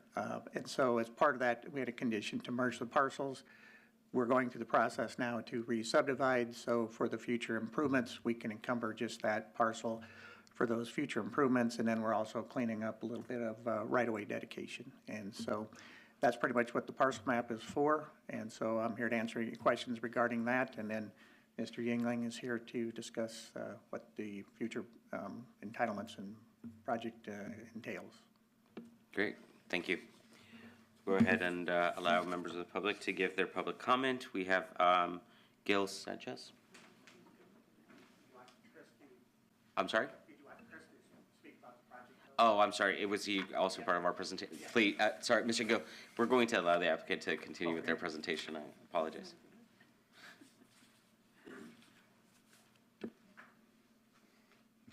Thank you. I'm Chris Yingling. I'm CEO of ABC Recovery Center, and ABC's been there a long time. We've been there since 1963. You know, we help anybody who comes to us. You know, we primarily do substance use and mental health services here in Indio. We wrote a grant to the state of California. It was the BHCIP grant, Behavioral Health Continuing Infrastructure Program. And we wrote it for $27 million. We were very grateful that we were awarded that amount. Our facilities are really old. We occupy two sides of the street down Palm Street between Valencia and Indio Boulevard. We're going to be putting 120 bedrooms there and some other services. And like David said, the current parcel is 10 acres and the developed portion is 4.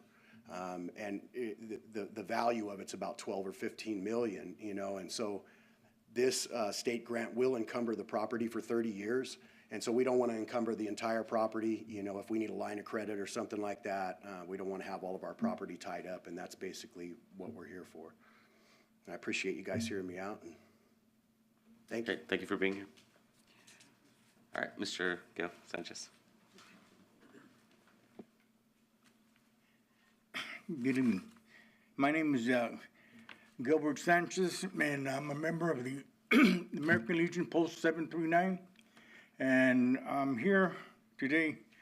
The Legion is concerned, the property, the ABC. We have temporarily chain link fence. And throughout the years, the chain link fence that's property between the American Legion and the ABC. People tend to cut the wire. We have people there going in throughout our property into their property. And I was hoping that the ABC could build a retaining wall when they start their project, either an 8-foot wall with barbed wire or some type, to keep people from going in and out. So that's where I'm here today. If they could do that, it would stop people going there all day and night, going through our property and through their property. So that's all I have to say. Thank you for your comment. Thank you. We'll ask Mr. Brian Patel.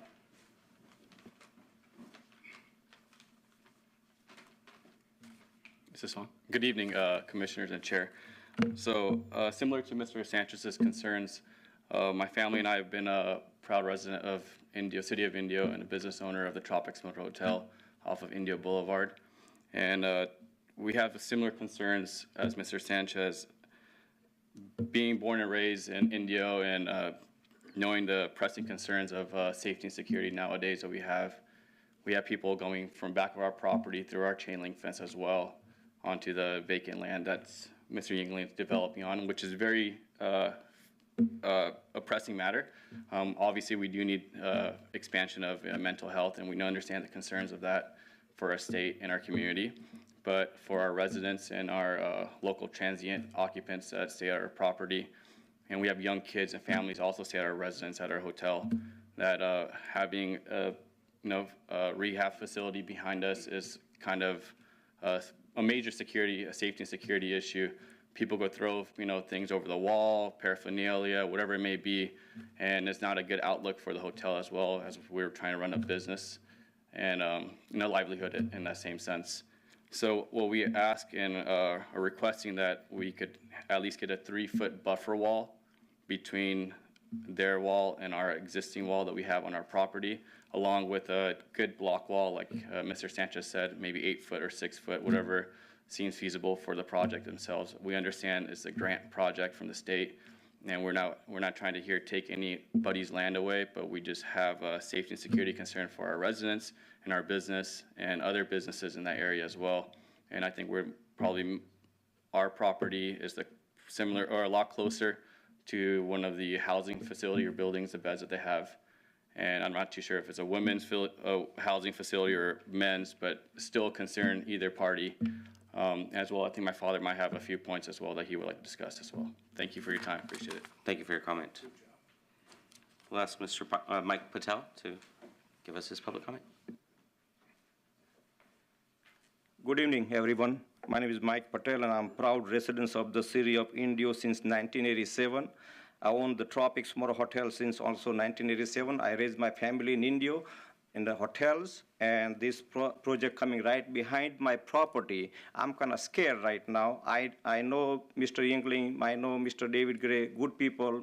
There is nothing against them, but this project right behind my property, and I have a great concern for my safety and securities, because we have enough problems already in city of Indio with the homeless people. We have so much, like Martha's Kitchen, rescue missions. We have so many people that come every single day. We have so much issues in Indio, and now mentally sick people, they're coming to behind my property, right behind it.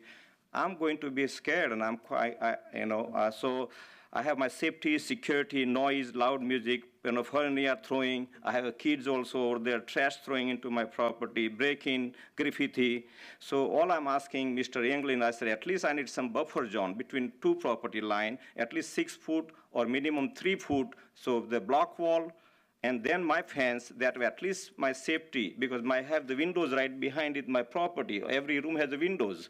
Anybody can come in, and safety is, the guest safety is also concerns. So I want to make sure that this issue has been taken care by. I know they're going to hope they have security, but at least I want to, take care of some of the issues which we have.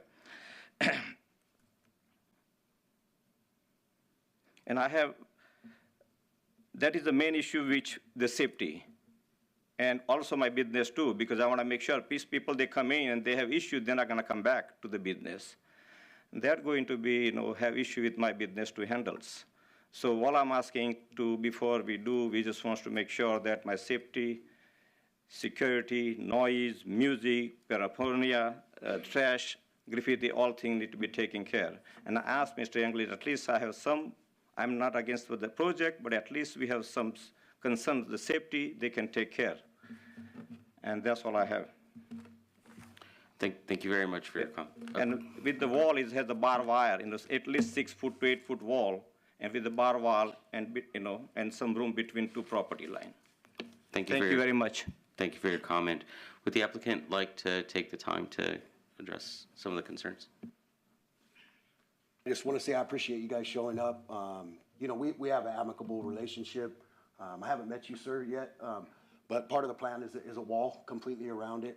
And the other thing that I would point out is that we have huge problems too with the vacant lot. And it's not our residents. It's the transient. A lot of that stuff. They knock down our wall. They break it. They graffiti back there. We have to take care of it. And this is going to. Once we develop this, we're putting $1 million in landscaping into it. It's going to be a beautiful place. It'll all be one story. And I totally respect, their concerns. And I understand, we're a drug and alcohol rehabilitation center, and people have certain ideas about what that looks like, But the truth is, the people that are at our place, they're not on drugs, and they're not throwing paraphernalia over the wall. And we test them twice a week. There's no way, if they use drugs there, they're discharged. And so I would argue that, it's a much safer place than people think. And once we get inhabited into that lot, and once it's developed, there'll be security there just like there is on the rest of our facility. We have security all night long. You know, we even had Cerna contracted for a while. But if, I hope to allay your concerns. You know, we will have a wall, I promise you. And that's one of the things we want to, you know, we want to protect our residents from anything coming in, and we also want to make sure that none of them are going out. And I don't have a problem like doing a buffer.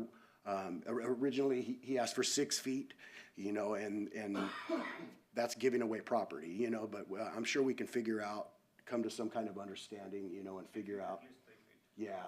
And I'm confident as well that we'll be happy with the result, you know, and we don't have loud music in residential, and that's what that's going to be. The guys that are in sober living, they're in housing, there's not really loud music coming from them either, you know what I mean? Like, But they are mentally sick people, they come in overall, so that is the problem. So I need at least 3 feet 7. yeah, and if you guys ever had a problem, you let me know. They'll be out of there so fast, you know, like, we want to be a good neighbor, you know, we love our community, we love Indio. We would ask that you guys don't have conversations between yourselves Oh, during okay, this I'm time. Sorry about that. Yeah. No thank you. worries. So that's all I have. I appreciate you guys hearing me out, and thank everybody for coming. Thank you very much for your comments. It might be good just to revise what we're here doing today, as opposed to, this sounds more of a different design Correct. review moment. So you are, the only thing that the city is reviewing tonight is the tentative parcel map and the subdividing of the parcel. Great, thank you. Kevin Snyder, Director of Community Development. I'm going to expand upon why you're only reviewing that for a second. So the ABC Recovery was the recipient of a state grant, as was noted. That state grant specifically exempted and prohibited the city from conducting land use entitlements review and building and engineering reviews on the project. The only authority we have is to do a limited CEQA review, because there was 9 conditions for exemption from CEQA that they had to meet, and they didn't meet all 9. So we are doing the CEQA review, and that's the only authority we have in this matter. So, well, typically, this would matter when we come before the Planning Commission for a design review consideration, and you'd be looking at all the design elements, the buildings, the site, walls, things like that. You're not doing that this evening, which is the tentative parcel map. Certainly, it sounds like the applicant has some interest in working with his neighbors. We encourage that. Just a general note for everybody, we don't allow barbed wire in our city, so no barbed wire, sorry. But just for the benefit of the public and the commission, that's why this focus is so narrow, because the state has taken the authority, the normal authority we have as a local government, away as a condition of the state grant, and we've been notified by that and informed that we do not have that authority. So we are following the direction given to us. Thank you for expanding on that. And just to add to what Kevin was stating, when we did circulate the project for CEQA environmental review, the only comment we received was from Agua Caliente asking that we address a mitigation measure, which was done so. Thank you. Okay. Yeah, I think we have to close the public hearing. We'll go ahead and close the public hearing, and then we might have some further questions for staff.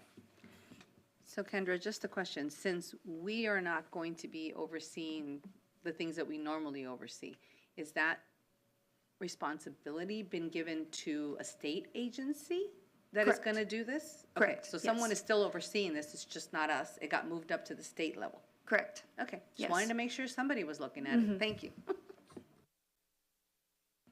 Any other questions? Just reviewing again, the vacant lot, is that owned by the applicant that there was a complaint about? Just to be clear, and we're voting on that parcel. They own the entire parcel right now. They're just creating a separate parcel from the existing one. We're breaking it up, okay. Yes. Okay, any other questions for staff? All right, then we'll go ahead and close the public hearing. Moment for deliberation or comments? Okay, I just want to say that thank you everyone for your public comments, and that we hope that it's clear where your comments and your attention should be addressed to, and then unfortunately that's not up to our purview, and certainly not for tonight, but thank you very much for coming and expressing your concerns. Okay, being that there are no other comments, I'll go ahead and entertain a motion. I'll make a motion to approve resolution number 2056, a resolution of Planning Commission recommending to City Council approval of tentative parcel map number 38630, case file 2023-01-01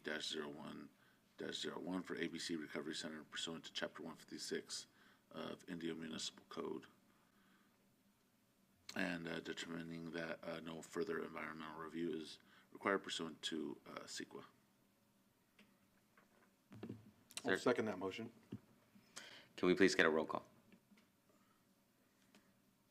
Commissioner Enciano, Yes. Commissioner Fajardo, Yes. Commissioner Lopez, Yes. Vice Chairperson Franz, Yes. Chairperson Rodriguez Ceja. Yes. Motion Thank you and congratulations. All right, moving on to study session items. Item 6.1, discussion on moratoriums on mini storage and self-storage.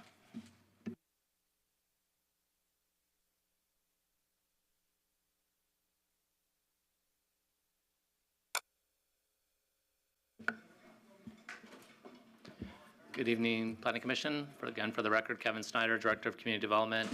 The Commission Secretary is handing out to you a document that I'm going to use as my talking points this evening.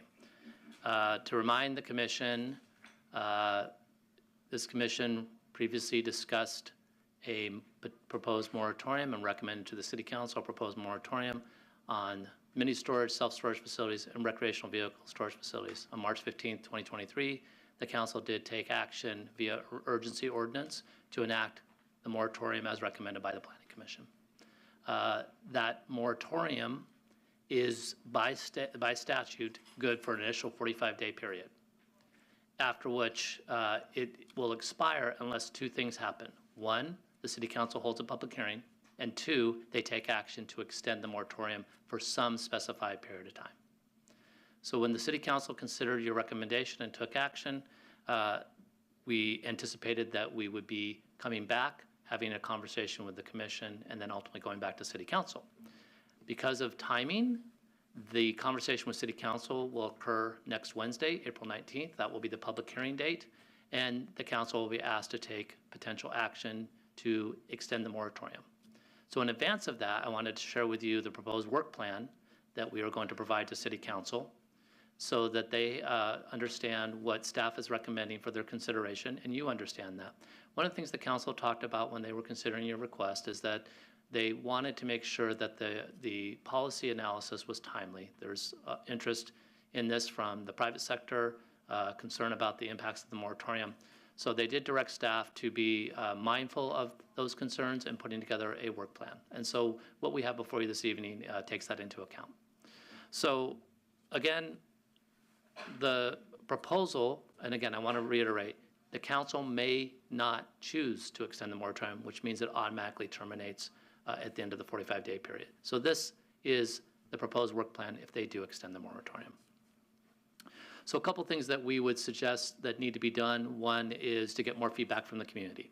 So we would propose a community survey. We have survey tools. We use SurveyMonkey, for example, and we can put an online survey, make folks aware through various mediums, including social media, about the opportunity to participate, have a set of questions, and ask for community feedback. So that is one task we're recommending. The other task would be an actual community meeting. We'd invite the public into a community meeting to get their feedback, in addition to what's already been provided through community survey. We're also suggesting a stakeholders meeting. This is business and property owners who may have an interest in this one way or the other. And so we want to set up that. So what we're talking about is the community survey and the community meeting would be May of June of 2023. The stakeholder meeting would also be in June of 2023. Following that, staff will need a little bit of time to, in essence, do our homework. And so we're talking a period of about 2 months to do policy options review and analysis. That's basically staff pulling together the various sources of information based on these inputs, based on additional market data, and coming up with more expanded policy considerations for the Planning Commission initially and ultimately for the City Council. We would follow that up with what we anticipate would be 2 study sessions. The first one would be in September with the Commission, at which we would present the initial findings and results of our analysis and get your feedback Again, similar to the conversations we had with you previously. Following that, and based on the feedback at that first study session, we'd have another study session with you. And we, again, would, based on your feedback, continue to refine the ideas, the policy ideas around this. We would anticipate that, assuming that the commission is in a position that they're ready to go to public hearing, that in November of 2023, we would do a public hearing on potential code amendments, whatever those code amendments may be, and I'm not presupposing what they might be. Make sure. So that would take place in November of 2023. Assuming that the commission does make a recommendation in November of 2023, then we would go to City Council in December for a study session where we would present your recommendations and feedback. And certainly, if members of the commission wanted to be present, we could certainly, provide that opportunity, whether it's a single representative to speak on behalf of the commission, or if there was interest on the part of the commission in being part of the council study session, we could work with the city manager's office to look at a joint meeting. So to be determined on that. If at that December meeting, the council is in a position where they feel comfortable with your recommendations, then we would move forward into January 2024, where we would hold the required public hearing and the first reading of the ordinance. The second reading, if they did pass the ordinance that evening, would come the following council meeting. So what we're trying to do is to do this approximately in 6 to 7 months. We're taking into account summer schedules. We're taking into account the holidays. We're trying to be mindful of those impacts, but also be mindful of the council direction to do this in a timely manner. So happy to hear your feedback regarding this. This is not cast in stone at this moment. This is our staff level discussions and what we are recommending, but happy to hear your feedback and thoughts or questions or concerns. So with that, I'll turn it back to the chair. Thank you. Actually, I do have a suggestion, maybe, because we just did see something on the agenda earlier today that could fall under this. So, just for folks that are tuning in to understand the decision that was made by council, how did that affect applications that were already submitted? And that's a great question, Chair. So the council, in considering the commission's recommendation, did determine that those land use applications that had been deemed complete and were in process would not be affected by the moratorium. They thought it was unfair after the individuals had acted in good faith, gone through the initial process, to penalize them by putting them on hold. So there is a distinction between those that have been deemed complete and are in process versus those that are not deemed complete or have not started. Those would be impacted by the moratorium. So there is that dividing line. Great question. Thank you. Yes, please. How many do we have of those that are complete? I believe 7, I'm correct. Yes, and one of them was approved tonight. So I guess 6 still outstanding, 1 approved this evening. No, there's 7 that were in progress. The ones that are still waiting to be entitled, we only have 1. Oh, that's right. We have several that already made it through your process and are in the building permit stage. And then we have the one this evening, and then we have one more. One more. Correct. That will come before you. That's right. Thanks, Kevin. I love the plan. It's a very, strategic timetable. But my question was in regards to the survey and the community meetings, how will that be communicated to the general public to participate, including the one for the stakeholders? Great question. So for the community survey, what we've typically done in the past is we've done that through an online survey utilizing SurveyMonkey. We've utilized various forums to get the word out, social media, our own website, traditional media, if I might call it that. And then we also, we will notify homeowners associations and ask them to get the word out as well. We would not typically, for something like this, to do a citywide mailing is in the range of about $15,000. So it would not be something that we would typically spend those type of resources on, but we will try to get the word out as much as possible to interested parties. And the same with the community meeting. We will try to do the same, but there is a significant cost for citywide mailings that we don't typically do unless we're doing a major policy level, such as general plan or zoning code update, the work that you did over the last few years. I know that this is just your work plan and your framework, I'm sure, still being developed, but what are we hoping to get feedback from the community regarding this? What are some of the responses we're hoping to get feedback on? Well, I think that, the commission has discussed some topical areas that could be questions. For example, you discussed how they provide a qualitative benefit. Certainly for folks that need that storage opportunity, they provide that. They may or may not provide a quantitative benefit. So, questions around does it, and I'm being very simple. These aren't necessarily questions, but questions around the volume in the community that you've discussed previously. Questions about location. Questions about whether or not there should be a limitation imposed or geographic spacing. And then, off the top of my head, those are it's kind of the questions you guys have discussed and felt that there was enough policy uncertainty that you felt there needed to be, and I use this term, I think, with you, and I also use it with the council, a regulatory pause, where there be a time to have a thoughtful conversation. The outcome of this may be that there are no changes to the policy, or the outcome may be that there are some changes, but that's what the moratorium provides, is that pause opportunity, so that you as the advisory body to city council and ultimately the city council have the opportunity to have a thoughtful policy conversation without the press of time, but also doing it in a timely manner as requested by council. Gotcha, thank you. Any other questions? And just out of curiosity, would we be privy to those questions prior to the survey going out? Certainly, I have no problem. And once we've developed them, we're happy to get the commission's input and bring them back in a meeting. So, if you will indulge us, because it may be that that means that we would push the community survey probably later in May, just because we have to go to council. Assuming they do extend the moratorium, we have to prepare the questions. So it may be that we wouldn't be able to bring that till your first meeting in May, which means that the community survey would be pushed later in the month of May. So it may not be the 1st of May that the community survey would initiate. And that's okay, because we can have that survey open for a period of time. We could keep it open for 30 or 45 days, so not everyone has to rush in and fill it out, and that will go into that policy options review and analysis component. So definitely would appreciate the commission's feedback, and if we miss a question or if you think a question could be asked better, definitely would love your collective or individual thoughts. Anything else? I guess I just want to say thanks to staff for getting this to council, and thanks to council for, hearing our concerns and putting the moratorium in. And I'm hoping that I think this plan is fair. It's going to ask everybody for their opinion, and whether it changes the rules or not, at least we looked at them and we addressed what we think is a concern. So I really hope that the council will accept this plan, because I think it's nice, it's timely, and everyone gets the chance to speak. So I think this is going to be hopefully a very good process. So thank you. Thank you.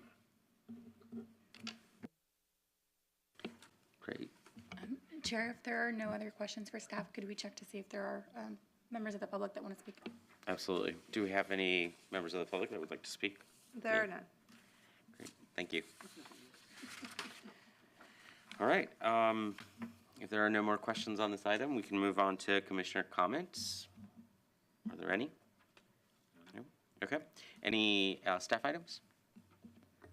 I just want to throw some dates at you guys really quick that are worth noting. So the EIR comment period closes for Pulte Desert Retreat on April 14th. So that's going to be the CEQA comment period closing. We're still going to take public comments on the project and still hand those over to the applicant and their consultants, but the EIR specific comment period closes at that time. Also, the Calhoun specific plan, which is 1,200 build-to-rent units, they're having a community meeting on Thursday. That's going to be located kind of behind 24 Hour Fitness on Calhoun Avenue 43, so it's going to be in that area. Yeah, their community meeting is going to be then, and next week, as of right now, we have, or next Planning Commission meeting, we have a project consultation coming forward for you guys, and then the following week will be the Fine Food Bank warehouse project. Great, thank you. And by EIR, you're saying the environmental impact review? Yeah, I apologize. Environmental impact report. Yeah, thank you. I do that all the time as well. Anything else from staff? Nope. Okay, great. So we'll adjourn to the next Planning Commission meeting on Wednesday, April 26th of this year. Thank you.